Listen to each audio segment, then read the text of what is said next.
Bllokimi diplomatik mes Iranit dhe Shteteve të Bashkuara vijon të thellohet ndërsa Teherani refuzoi të marrë çdo ndryshim në propozimet e tij përfundimtare në luftën në linjën e mesme, duke kërkuar një marrëveshje që garanton ndalimin e përhershëm të armiqësive në rajon.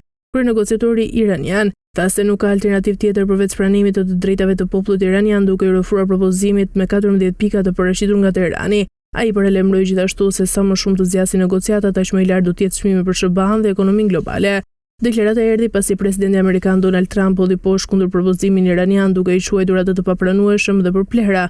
Trump e krahasoi pushimin e 8 prillit me një pacient në mbështetje mekanike të frymarrjes, duke lënë të kuptohet se marrëveshja është shumë e brisht. Sipas mediave ndërkombëtare, propozimi fillestar amerikan përfshinte një plan për ndalimin e luftimeve dhe një kornizë negociatash mbi programin bërthamor iranian. Në përgjigje, Teherani kërkon fundin menjëhershëm të luftës në të gjithë rajonin, përfshirë Libanin, heqjen e bllokadës detare amerikane dhe lirimin e fondeve iraniane të ngrira jashtë vendit.